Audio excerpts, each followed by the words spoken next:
Problem से solution तक, astro तक, know your fate. Hello everyone, कैसे हैं आप सभी। बहुत बहुत स्वागत है आप सभी का एस्ट्रो तक में। मैं हूं राखी मिश्रा और आज हम बात करेंगे मंगल के गोचर के बारे में, यानी कि मंगल के राशि परिवर्तन के बारे में। मंगल वृषभ राशि से निकल करके मिथुन राशि में प्रवेश करने जा रहे हैं। 13 मार्च को सुबह 5:35 पे मंगल वृषभ से मिथुन राशि में प्रवेश करेंगे। मिथुन राशि के जो स्वामी हैं वो है बुध, और मंगल और बुध में शत्रुता का भाव है। मंगल को भूमि और भवन के लिए कारक ग्रह माना गया है। इसके साथ ही भाई बहन के लिए भी हम मंगल ग्रह को ही देखते हैं। वहीं ग्रहों में इन्हें सेनापति का दर्जा दिया जाता है। तो अब देखना ये है कि मंगल का जो ये राशि परिवर्तन है मिथुन राशि में, ये किस तरह के प्रभाव लेकर के आता है। सबसे पहले बात करेंगे मेष राशि के बारे में। मेष राशि में ये जो गोचर है आपके तीसरे भाव में, तृतीय भाव में है, यानी कि पराक्रम के भाव में है।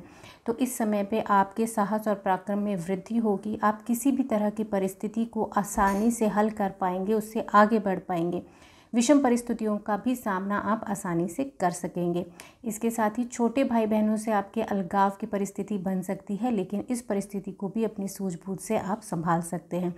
वहीं जो लोग प्रॉपर्टी का काम करते हैं, प्रॉपर्टी से रिलेटेड उनका बिजनेस है, उनके लिए यह समय बहुत ही अच्छा है।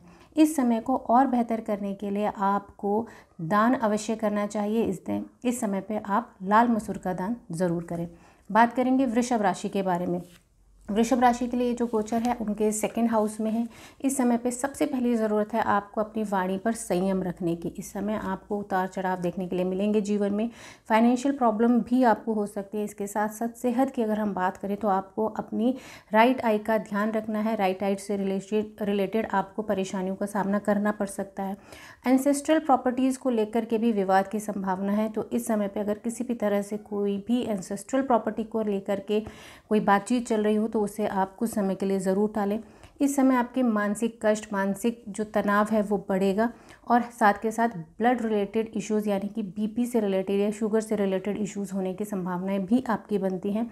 तो आपको इस समय पे मंगलवार के दिन हनुमान जी को भोग ज़रूर लगाना चाहिए। अब बात करेंगे मिथुन राशि की। मिथुन राशि के लिए ये जो गोचर है उनके लग्न में है।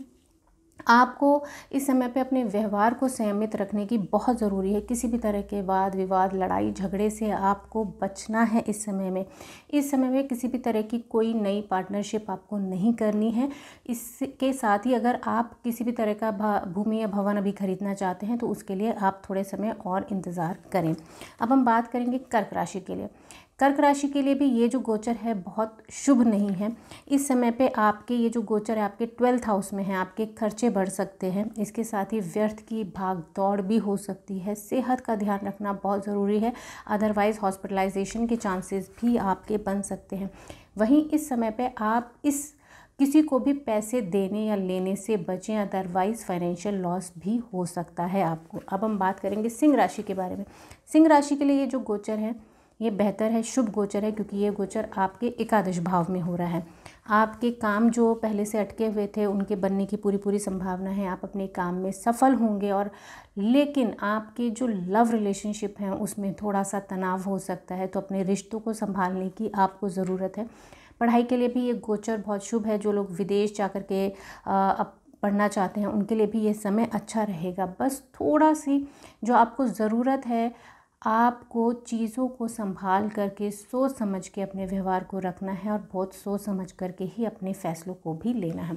बात करेंगे कन्या राशि के बारे में। कन्या राशि के लिए ये जो गोचर है आपके 10th हाउस में है, यानी कि कर्म भाव में है। तो ये गोचर आपके लिए अनुकूल है। इस समय आप जो रिजल्ट, जो चीज़ें बहुत ही लंबे समय से एक्सपेक्ट कर रहे थे उनके पूरे होने की पूरी संभावनाएं बन रही हैं। मान सम्मान में वृद्धि का समय है आपके लिए। जॉब में भी आपके लिए बहुत ही अच्छी अपॉर्चुनिटीज़ का समय है ये। आपको इसमें शुभ परिणाम मिलेंगे। थोड़ा आपको अपने गुस्से पे काबू रखना बहुत ज़रूरी है, और जिस भी तरह की अगर आप किसी भी कॉम्पिटिटिव एग्जाम्स में बैठे हुए हैं तो ये भी आपके लिए शुभ रिजल्ट लेकर के ज़रूर आएगा। इस ऐड को स्किप करना तो बहुत मुश्किल है, पर लाइफ की प्रॉब्लम्स का सोल्यूशन ढूंढना आसान। प्रॉब्लम से सोल्यूशन तक, एस्ट्रो तक, नो योर फेट।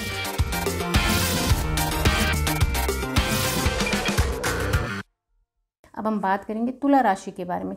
तुला राशि के लिए ये जो गोचर है ना बहुत शुभ है ना अशुभ है। ये एक एवरेज गोचर रहेगा आपके लिए। इस समय में आपके जो काम है उसमें किसी न किसी तरह की रुकावट का आप सामना करेंगे, कोई ना कोई रुकावट आपको लगेगा कई बार कि अकारण ही आपके सामने इतनी समस्याएं पैदा हो रही हैं, लेकिन अपनी समझ से, अपनी सूझबूझ से आप उन समस्याओं का समाधान भी कर लेंगे।